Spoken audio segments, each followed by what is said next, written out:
السلام علیکم، آپ دیکھ رہے ہیں صدائے چنار ڈیجیٹل اور میں ہوں سید ذوالفقار بخاری۔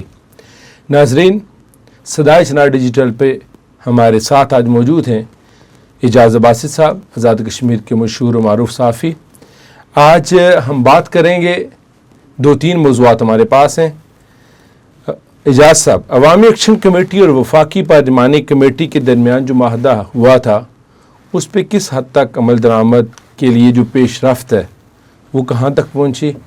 کیا معاملات آگے کی طرف جا رہے ہیں یا جمود کا شکار ہیں؟ بہت شکریہ بخاری صاحب۔ جمود بالکل نہیں ہوگا، مجھے ہی نہیں بلکہ پوری قوم کو اس بات کے یقین ہے، اس لیے کہ اس بار جو معاہدہ ہوا ہے وہ حکومت آزاد کشمیر کے ساتھ نہیں ہے۔ اگرچہ حکومت آزاد کشمیر کے دو وزراء اس میں شامل ہیں اور خاص کر وفاق کے نمائندے جو چیف سیکرٹری ہیں آزاد کشمیر کے، وہ ضامن ہے اس عمل درآمد اس معاہدے کے پر عمل درآمد کے ضامن ہے، بلکہ ایگزیکٹو پوزیشن ایک لحاظ سے سمجھیں کہ آزاد کشمیر انہیں کے ہاتھ میں ہے۔ کل انہوں نے چیف سیکرٹریوں کا اجلاس بلایا تھا، 15 سیکرٹری اس میں آئے تھے۔ سیکرٹری مرحل میں زیادہ آئے ہیں، لیکن وہ انہوں نے وہاں چونکہ ایک معاہدے میں یہ بات لکھی ہوئی ہے کہ آزاد کشمیر کے محکموں کا سائز کم کر کے 20 کیا جائے گا تاکہ وزارتیں 20 ہوں تو پھر سیکرٹری 20 ہی ہوں۔ تو اس پر کافی دیر اطلاع یہ ہے کہ وہ اجلاس میں انہوں نے اس بات کی ڈیمارکیشن کی ہے کہ کن کن محکموں کو ملا کر 3 4 آپ کو پتہ ہے بہت سارے چھوٹے چھوٹے ایسے محکمے ہیں جن کا کام بھی کوئی نہیں ہے، اور وہ اگر ان کا سائز اور ان کی آپ کام کی نوعیت دیکھیں تو وہ ایک دوسرے کے ساتھ ملتے جلتے ہیں۔ مثلا انفارمیشن ٹیکنالوجی ہے، انفارمیشن ہے، یہ الگ الگ تو بنانے کا کوئی جواب نہیں بنتا۔ اسی طرح ہائر ایجوکیشن ہے، پھر ایجوکیشن ہے، پھر سیکنڈری اور ایلیمنٹری ایجوکیشن ہے، یہ ساری ایک ہی چیزیں ہیں نا ساری۔ اور ان کو اگر دیکھیں تو آئی ٹی کے ساتھ بھی ظاہر ہے یہ جڑتی ہیں ساری، اس طرح کے محکمے ملا کر انہوں نے، اور اگلے مرحلے میں میرے خیال میں ظاہر ہے وہ چونکہ اس وقت ہیں سیکرٹری ہیں کتنے؟ کم و بیش 32-33 لوگ ہیں آزاد کشمیر میں۔ سیکرٹریوں کی تعداد بہت زیادہ ہے، ہمارے ڈپارٹمنٹ بھی انہوں نے 32-33 رکھے ہیں، اور ان میں سے بہت سارے ڈپارٹمنٹ ایسے ہیں، ڈپارٹمنٹ رہیں گے، ڈپارٹمنٹ یہ مرج ہو جائیں گے، ان کا سیکریٹریٹ ایک ہو جائے گا، ایک سیکریٹریٹ کے نیچے بیٹھ کر وہ کام کریں گے، اس میں بہت ساری چیزوں کی بچت بھی ہوگی اور کوارڈینیشن بھی اچھا ہو جائے گا۔ اور ظاہر ہے دوسری طرف آپ کو پتہ ہے 20 وزراء کی بات بھی کی گئی ہے، اور وزراء کی ڈیولپمنٹ یہ ہے کہ اطلاع یہ تھی کہ وزیر اعظم نے بلایا ہے ماجرین ممبران اسمبلی کو، اور ان سے ریکویسٹ کرنے کا ان کا پلان یہ تھا کہ ان کو باعزت باوقار راستہ دیا جائے کہ وہ خود استعفیٰ دے دیں، چونکہ اس معاہدے میں بنیادی طور پہ یہی حصہ ہے کہ ماجرین ممبران اسمبلی میں سے کوئی بھی، ان 12 ارکان میں سے کوئی بھی آزاد کشمیر کی کابینہ میں وزیر نہیں ہوگا، اس کو فنڈز نہیں ملیں گے، اور فنڈز تو وزارتیں معطل ہو گئی ہیں، اور ان کی جو سیٹوں کا فیصلے کے لیے تو ظاہر ہے ایک آئینی کمیٹی ہے، وہ آزاد کشمیر اسمبلی ظاہر ہے ترمیم کر سکتی ہے اس میں۔ تو یہ اطلاع ہے کہ وزیر اعظم کے کہنے پر یہ لوگ نہیں گئے، بلکہ اخبارات میں انہوں نے خبریں چھپائی ہیں کہ ہم کیوں استعفیٰ دیں، وزیر اعظم خود کو استعفیٰ کیوں نہیں دیتے؟ بھائی ان کا موقف یہ ہے کہ وزیر اعظم کے ساتھ جب فاروق بلاک کے ہم آئے تھے تو وزیر اعظم نے ہمارے ساتھ وعدہ کیا تھا جی کہ آپ کو اگر کوئی مشکل پیش آئی، کو خطرہ ہوا تو میں آپ کو ہر طرح بچانے کی کوشش کروں گا، اور اگر آپ نہ بچ پائے تو آپ کے ساتھ میں بھی اس کابینہ سے جاؤں گا، میں اپنی حکومت چھوڑ دوں گا، ریزائن کر دوں گا۔ تو یہ کوئی جواز بنا کر اس طرح کی بات کر رہے ہیں۔ لیکن جڑا ایک سوال ہے جی کہ یہ جو ہمارے مہاجرین ممبران اسمبلی ہیں ان کا مستقبل کیا ہوگا؟ بینگ تجربہ کار صحافی ہیں آپ کا اس فیلڈ میں تجربہ ہے، آپ پیشن گوئی کیا کرتے ہیں کہ ان کا مستقبل کیا ہوگا؟ کیونکہ وہ تو چھوڑنے کے لیے تیار نہیں ہے آخر کار، یعنی یہ تو طے شدہ بات ہے۔ کابینہ جو ہوتی ہے وہ وزیر اعظم کے ایڈوائزر شمار ہوتے ہیں، چاہے آپ ان کا نام منسٹر کا دے دیں، چاہے ایڈوائزر کا دے دیں، چاہے ان کے لیے آپ اسپیشل اسسٹنٹ کا دے دیں، جو مرضی نام ان کو دیں۔ بنیادی طور پر یہ وزیر اعظم کی صوابدید ہے۔ وزیر اعظم آئینی پوسٹ ہے جس کو ممبران اسمبلی نے ووٹ دے کر چن رکھا ہوتا ہے، وزراء اس کی صوابدید کے اوپر ہوتے ہیں، اگرچہ وہ ہوتے اسمبلی کے ممبر ہی ہیں لیکن وہ ووٹ کے ذریعے منتخب نہیں ہوتے، ان کی نامزدگی وزیر اعظم کرتا ہے۔ وزیر اعظم کا صوابدید ہے کہ وہ چاہے تو 2 بندوں کو رکھے اس فریم ورک کے اندر رہ کر، چاہے ایک کو رکھے، تو چاہے وہ تعداد جو کر رہا ہے تو اتنے رکھے، جس کو مرضی رکھے، یہ وزیر اعظم کو پابند نہیں کیا جا سکتا۔ اب چونکہ ایک بہت ہائی پروفائل ایک میٹنگ میں یہ طے ہو گیا ہے کہ آزاد کشمیر وزراء کی تعداد، وزراء اور مشیران، خاص بات یہ ہے وزراء ہوں یا مشیر ہوں ملا کر تعداد 20 سے زیادہ نہیں جائے گی۔ اس میں ظاہر آئینی پوسٹیں شامل نہیں ہیں، آئینی پوسٹیں وزیر اعظم کی اپنی ہے، آئینی پوسٹیں اسپیکر کی ہے، اسپیکر کی ہے، وہ آئینی پوسٹیں وہ شامل نہیں ہیں۔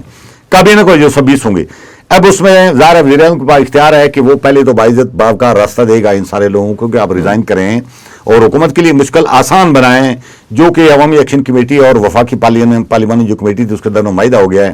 اور اگر لوگ نہیں مانتے تو وزیر اعظم کے پاس تو ظاہر ہے دوسرا راستہ میں سمجھتا ہوں نہیں ہے، ان کو برطرف کر دے گا، یہ تو ہے ان کو برطرف کر دے گا، لیکن انہوں نے بھی یہی آپشن دیا کہ ہمیں برطرف کریں۔ جو آئینی کمیٹی بنی ہے تو ان ممبران کا مستقبل اب کیا دیکھتے ہیں، یعنی یہ کس حیثیت میں یہ واپس آئیں گے؟ خواہش تو الگ بات ہے نا، دیکھیں نا اب تو میری خواہش کی بات نہیں رہی، میں تو شروع دن سے بالکل ایک کلیئر کٹ سٹانس رکھتا ہوں کہ آزاد کشمیر ہو یا پاکستان ہو یا پنجاب ہو یا سندھ ہو یا سرحد یعنی کے پی کے ہو، کہیں بھی ان غیر رہائشی لوگوں کو جو اس علاقے کے اندر آباد نہیں ہیں، بے شک اس کے شہری ہیں، وہ دوسرے صوبوں میں آباد ہیں، ان کو دوسرے صوبوں کے اندر بیٹھ کر اپنے صوبے کے لیے آئین قانون سازی کا اختیار نہیں دیا جا سکتا۔ یہ بالکل طے ہے۔ کیا پنجاب کا بیٹھا وہ شہری جو کراچی میں آباد ہے وہ کراچی بیٹھ کر پنجاب کے لیے قانون سازی کر سکتا ہے؟ نہیں کر سکتا۔ صوبہ سرحد کی بہت بڑی تعداد میں لوگ کراچی میں آباد ہیں، 60-70 لاکھ آبادی ہے۔ کیا صوبہ سرحد کے صوبہ خیبر پختونخوا کے ان لوگوں کو جو کراچی میں بیٹھے ہوئے ہیں ان کو اس بات کا رائٹ ہے کہ وہ کراچی میں بیٹھ کر قانون بنا کر بھجوا دیں یا وہاں ہلکے اپنے لیے وہاں انتخاب کریں کے پی کے لیے کریں؟ یہ پریکٹیکلی ممکن نہیں ہے، اور دنیا میں کوئی ایسی ریاست نہیں ہے جہاں کے غیر رہائشی لوگ آ کر مقامی لوگوں کے لیے قانون سازی بنائیں، قانون سازی کریں، اور وہ قانون جو وہ مقامی لوگوں کے لیے بناتے ہیں وہ ان کے اپنے اوپر اور ان کے ووٹوں پر لاگو نہیں ہوتا۔ لیکن اب سوال سنیں، آپ نے مجھے سوال یہ پوچھا تھا کہ ہوگا کیا؟ اب ظاہر ہے اس میں خواہش والی بات تو نہیں ہے نا جی۔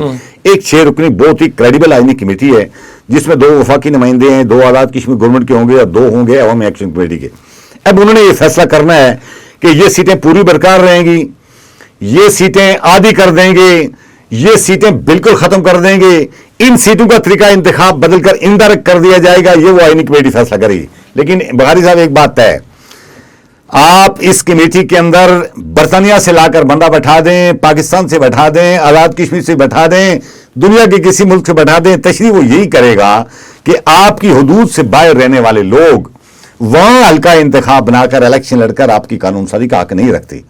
ہاں، ان کی دلجوئی کے لیے اگر آپ ان سیٹوں کو برقرار رکھنا چاہتے ہیں تو پھر یہ ہلکا بندیاں جو لاہور میں، جو کراچی میں، جو سیالکوٹ میں، جو ناروال میں، جو کوئٹے میں، جو پشاور میں، جو راولپنڈی میں، یہ سیٹیں ان کی ہلکا بندیاں آپ کو ختم کر کے آزاد کشمیر کو انڈائریکٹ طور پر جس طرح ہماری خواتین کی سیٹیں ہیں اس طرح اگر آپ نمائندگی دیں گے تو ہو سکتا ہے یہ بھی مطمئن ہو جائیں۔ تو وہ جو انہوں نے ان کے ذہن میں یہ بات ہے نا، حالانکہ مسئلہ کشمیر پر تو بات کلیئر ہے، کوئی فرق نہیں پڑے گا، اعتراض ہے لیکن ان کی دلجوئی ہو جائے گی۔ اس پہ میں سوال کر لیتا ہوں کہ کہتے ہیں کہ یہ جو سیٹیں آپ کی 12 ہیں یہ سمبولک سیٹیں ہیں جی، یہ متنازع علاقہ ہے، اس نے ابھی سیٹل ڈاؤن ہونا ہے، یہ مسئلہ، اور یہ آپ کا جیسے وزیر اعظم اور صدر ہے، ایک ملک میں 2 وزیر اعظم اور 2 صدر نہیں ہو سکتے۔ مسئلہ کشمیر چونکہ حل نہیں ہوا تو لہٰذا یہ علامتی عہدے ادھر بھی ہیں، اور اس چیز کو زندہ رکھنے کے لیے کہ یہ مہاجرین جو ڈسپلیس ہو کے آئے، جو مائگریٹ ہو کے آئے، ہجرت کر کے آئے، بے وطن ہو کے آئے، ان کو بھی ہم نمائندگی دیتے ہیں۔ یہ 12 سیٹیں اصل میں یہ ہیں۔ اگر آپ کشمیریوں کو اس سے تکلیف ہے تو پھر وہ بھی سارا سیٹ اپ ختم کریں، اس پہ آپ سمبالک سے مراد یہ ہے کہ مقبوضہ کشمیر کی جو اسمبلی ہے اس میں بھی 24 سیٹیں ہیں، انہوں نے خالی چھوڑی ہوئی ہیں، رکھی ہوئی ہیں۔ جن سیٹوں پر ڈائریکٹ الیکشن ہوتے ہیں وہ کوئی 90 سیٹ ہے اور 5 پر انڈائریکٹ الیکشن ہوتے ہیں، نامزدگیاں 95 لوگ تو وہاں بیٹھے ہوئے ہیں۔ اس کے علاوہ 24 لوگ انہوں نے 24 سیٹیں انہوں نے خالی چھوڑی ہوئی ہیں۔ ان کا ایک علامتی کیا ہے؟ ان کا کنسپٹ یہ ہے کہ چونکہ ہمارے علاقے سے یعنی پوری کشمیر سے کٹ کر یہ جو آزاد کشمیر کا علاقہ الگ ہو گیا، یہ جو گلگت بلتستان کا علاقہ الگ ہو گیا، ان سب کی جو آبادی اس دور میں بن رہی تھی اس کے لیے انہوں نے 24 سیٹیں رکھی ہوئی ہیں۔ اب یہاں بھی آپ سیٹیں خالی رکھ سکتے ہیں، لیکن یہ تو کیا بات ہوئی کہ آپ سیٹیں تو رکھیں اسمبلی میں اور اس کے لیے جا کر الیکشن کرواتے ہیں کراچی میں۔ مقبوضہ کشمیر والا یہ اس کو بھی اپنایا جا سکتا ہے۔ لیکن اب یہ ہے کہ جو مسئلہ کشمیر کی بات کرتے ہیں نا کہ بھائی آزاد کشمیر کی اسمبلی میں ان کی نمائندگی لازمی ہے، ورنہ مسئلہ کشمیر متاثر ہو جائے گا۔ تو مسئلہ کشمیر سے جڑا تو گلگت بلتستان بھی ہے۔ آپ نے اپنی 2-4 سیٹیں گلگت بلتستان میں کیوں نہیں رکھوائیں؟ آپ کی دلیل میں وزن کیوں نہیں رکھوائیں؟ وہاں بھی رکھوائیں نا آپ، یا آزاد کشمیر اسمبلی میں گلگت بلتستان کی سیٹیں بھی رکھیں یا آزاد کشمیر اسمبلی میں لداخ کی سیٹیں بھی رکھیں۔ لداخ کی کوئی سیٹ ہے آزاد کشمیر میں؟ نہیں ہے۔ گلگت بلتستان کی کوئی سیٹ نہیں ہے۔ تو پھر اگر مسئلہ کشمیر میں متاثر ہونا تھا تو گلگت والوں کو نمائندگی نہیں متاثر ہوا، لداخ والوں کو نہیں متاثر ہوا، تو ان کو نمائندگی سے دینے دینے سے کون سا متاثر ہوگا؟ نہیں صاحب آپ والی بات ٹھیک ہے کہ جو جی بی ہے گلگت بلتستان لداخ ہے وہ تو ایک بہت بڑا علاقہ ہے، ایریا ہے جس کا تاریخی طور پہ کشمیر کے ساتھ تعلق بھی ہے. اگر اس کا میں اس سوال کی طرف تھوڑا سا آتا ہوں. وہ جو پیش رفت ایک پیش رفت سنا یہ ہے کہ کل مسلم لیگ نون والوں نے ملاقات کی ہے جا کر رانا ثناء اللہ صاحب سے، اور وہاں اندر کیا باتیں ہوئی یہ تو اس طرح پوری چیزیں نہیں مل سکی، لیکن کچھ اطلاعات یہ ہیں کہ رانا صاحب کے پاس یہ گئے کہ آزاد کشمیر میں جو آپ نے معاہدہ کرنا تھا تو وہ آپ نے کر لیا ہے، لیکن ہمارا خدشہ یہ ہے کہ آزاد کشمیر میں وزیر اعظم انوار الحق صاحب جب تک بیٹھے ہوں گے یہ معاہدے پر عمل درآمد تو جیسے تیسے آپ کروا ہی لیں گے، لیکن یہ ہماری سیاسی پارٹیوں کے لیے مزید نقصان کے باعث بنیں گے، لہذا کوئی ایسا راستہ نکالیں گے ان سے ہماری جان چھوڑائیں. اچھا یہ ریکویسٹ بھی کر گئے ہیں. تو آگے رانا ثناء صاحب نے ان سے پوچھا ہے کہ بھائی وہ تو آئینی قانونی طریقے سے بیٹھے ہوئے ہیں، اس کو ہٹانے کے لیے تو ہمارے پاس 27 ووٹوں کی ضرورت ہے. آپ کے پاس 27 ووٹ تو نہیں ہے، کیا پیپل پارٹی جو پارلیمانی پارٹی آپ کی اتحادی ہے وہ تیار ہے اس بات کے لیے؟ رانا ثناء اللہ صاحب نے سنا ہے آگے یہ بات ان کے سامنے یہ بات کی ہے کہ ہماری اطلاع یہ ہے کہ پیپلز پارٹی انوار الحق کا بوجھ اپنے گلے میں ڈالنے کے لیے تیار نہیں ہے، تو لہذا آپ اس کو گلے میں آپ بوجھ کیوں ڈالتے ہیں؟ یہ جو آزاد کشمیر میں جو ماحول بنا ہوا ہے یہ خرابیاں آپ خود بھی سمجھتے ہیں، پیپل پارٹی بھی کہتی ہے جی کہ انوار الحق صاحب نے پیدا کیے ہیں، تو پھر انوار الحق صاحب کو رہنے دیں. تو آج سنا ہے پھر اجلاس ہے، کوئی اس طرح کی باتیں ہوئی ہیں، لیکن آج دیکھتے ہیں کہ وہ نئی چیز ہے. کیا پیپل پارٹی والوں نے بھی کل اپنے اجلاس بلایا ہوا ہے کہ آزاد کشمیر میں جو صورتحال ان کے لیے پیدا ہو گئی ہے اس پر کیا کریں، لیکن میں سمجھتا ہوں کہ انوار الحق صاحب کو مبارکباد دینی چاہیے. اتنی چلاکی سے اسے گیم کھیلی ہیں انوار الحق صاحب نے، ایسی گیمیں کھیلی ہیں کہ وہ تو سیاست کر چکے ہیں جو انہوں نے کرنی تھی، لیکن یہ لمبے عرصے تک یاد رکھیں گے کہ کون کس کو وزیر اعظم بنایا تھا اور کون سیاسی آدمی ہمیں ٹکرایا ہمیں کون کو اس بات کا اندازہ. اچھا ایک اور بھی میں کہتا ہوں وہ اچھی خبریں نہیں ہیں کہ اطلاعات آ رہی ہیں کہ آزاد کشمیر کے جو لوگ اسلام آباد میں یا ایئرپورٹ سے اپنے لواحقین کو چھوڑ کے آتے ہیں یا ڈراپ آف کرنے جاتے ہیں تو واپسی پہ اسلام آباد پولیس نے تشدد کا نشانہ بنایا، اور یہ کافی زیادہ یہ مختلف سوشل پلیٹ فارم پہ بھی اور خبروں میں بھی یہ بات آ چکی ہے. آپ اس حوالے سے یہ بڑی افسوسناک بات ہے. یہ پہلے دن جب اس طرح کے واقعات پیش آئے ایک ویڈیو سرکولیٹ ہوئی کسی واٹس ایپ گروپ میں آئی ہے پولیس افسروں کے، اور اس کے بعد ایک دم آئی جی اسلام آباد نے اور ڈی آئی جی اور ان سارے لوگوں نے وزارت داخلہ نے نوٹس لیا تھا، اور انہوں نے کوئی 15 کا ایک کوئی نمبر بھی انہوں نے رکھا ہوا ہے کہ کسی اگر آزاد کشمیر کے باشندے کو وکٹمائز اس بنیاد پر کیا جاتا ہے کہ پولیس فورس کے ساتھ وہاں ہاتھ پائی یا اس طرح کے جو واقعات پیش آئے ہیں تو فوری ہمارے ساتھ رابطہ کرے. تو ہم سمجھ رہے تھے کہ چیزیں سیٹل ڈاؤن ہو گئی ہیں، لیکن آج ایک ویڈیو سامنے آئی ہے جس میں نکیال کے کوئی بندے ہیں جن کا کوئی بندہ باہر جا رہا تھا، وہ ایئرپورٹ پر چھوڑنا ہے اپنے نوجوان کو، اور پوری ایک انہوں نے ویڈیو وہ کی ہے، اور انہوں نے لڑکوں نے اپنا نام بھی بتایا ہے. بعد میں کسی ناکے کے اوپر پولیس اہلکاروں نے پہلے ان کو بدتمیزی کی، وہاں سے گرفتار کر کے لے گئے تھانے میں جا کر مار کر ان کے سطح ناس کیے بغول ان لڑکوں کے. ان کے موبائل میں جاری ویڈیو بنانے کی کوشش کی ہے جی کہ ہم ثابت کریں کہ آپ ہماری ویڈیو بنا رہے تھے، یعنی ان لڑکوں کے. بہت دیر تک ان لڑکوں کو وہاں روکے رکھا ہے، اور پھر اس کے بعد ان سے معافی منگواتے رہے ہیں، اور ایک بات پر ان کو مجبور کرنے کی کوشش کی ہے کہ ادھر کھڑے ہوں اور کہیں گے آزاد کشمیر مرد آباد. یہ بہت افسوسناک بات ہے، اور اس طرح کے جو طرز عمل کچھ چند ارکام سارے لوگوں کو نہیں کہتے، یہ غلط فہمی جو پیدا کرنے کی کوشش کر رہے ہیں حکومت پاکستان کو، وزارت داخلہ کو، اور اس کو نوٹس لینا چاہیے. یہ غلط فہمیاں بالکل نہیں پیدا ہونی چاہیے. اسلام آباد اور آزاد کشمیر ہو، اسلام آباد ہو، کے پی ہو، یہ ہم سارے لوگوں کا گھر ہے. صاحب کی جو میں نے ویڈیو سارے لوگ آزاد کشمیر پاکستان کے لوگوں کا گھر ہے. ہمارا گھر اسلام آباد ہے کہ شوکت نواز میر صاحب کی میں نے ویڈیو دیکھی ہے تو وہ کہتے ہیں جی کہ یہ ویڈیو فیک ہیں، ہمارے پاس کوئی مصدقہ اطلاعات نہیں ہے. میں آج دیکھ رہا تھا ان لڑکوں کا موقف یہ ہے کہ ہم نے شوکت نواز میر صاحب کو بھی یہ ویڈیو بتائی ہے، فون کر کے ان کے صورتحال بتائی ہے، اپنی ویڈیو بھی بھیجی ہے، اور ان کے رابطہ کرنے کے اوپر اسلام آباد کے کسی ذمہ دار پولیس افسر نے ان لڑکوں کے ساتھ بھی رابطہ کیا ہے، اور انہوں نے اس ڈی آئی جی صاحب نے یا کوئی آئی لیول یا ایس پی لیول کا افسر ہیں، انہوں نے ان لڑکوں کو یقین دہانی کرائی ہے کہ اگلے 48 گھنٹے کے اندر ہم یہ سارٹ آؤٹ کر کے. اچھا اجاز صاحب، وہ ہماری سیاسی قیادت جو ہوٹل جلتے تھے، ہٹو بچو، عام کارکن، عام سیاسی فرد جو یہ عام باشندہ ریاست ان کے آگے پیچھے دوڑتے تھے جی کہ فلاں صاحب آگے، فلاں صاحب آگے، وہ ساری سیاسی قیادت اکا دکا اخباری بیانات یا ہم کہہ لیں جی کہ سوشل میڈیا کے بیانات کے علاوہ کوئی منظرنامے پہ نظر نہیں آ رہے. کدھر ہیں سارے یہ جی؟ میرے قتل کے بعد اس نے جفا سے توبہ ہے پشیمان ہونا. اب یہ لوگ کیا منہ لے کر باہر آئیں گے؟ آزاد کشمیر کے لوگ سڑکوں کے اوپر خوار ہو رہے تھے، لوگوں کے خون گر رہے تھے. انہوں نے پہلے آزاد کشمیر کے لوگوں کی پاکستان کے ساتھ وفاداری مشکوک بنائی، اپنے مفادات کے لیے راک ایجنٹ ڈکلیئر کیا، سائفر لہرائے، فلاں کیا، اور جب وقت آیا تو پاکستان اور آزاد کشمیر کے لوگوں کو، پاکستانی فورسز اور آزاد کشمیر کے لوگوں کو سڑکوں پر ایک دوسرے کے سامنے کھڑا کر کے یہ جا کر اپنے گھروں میں چھپ گئے. کئی ٹی وی چینلوں پر اب ذرائعیں کرتے پھر رہے ہیں، اور اب ان کو یہ بالکل توقع نہیں کر رہے تھے. یہ مختلف جلسوں میں اعلان کر رہے تھے کہ ایک بات بھی نہیں سنیں گے ان کی، ایک بات بھی. ویسے راولاکوٹ میں جو ان کا جلسہ ہوا ہے، جو ان کو منہ کی کھانا پڑی تھی، ان کو شرم آ جانا یہ تھا، لیکن شرم نہیں آیا. تو اب یہ توقع نہیں کر رہے تھے.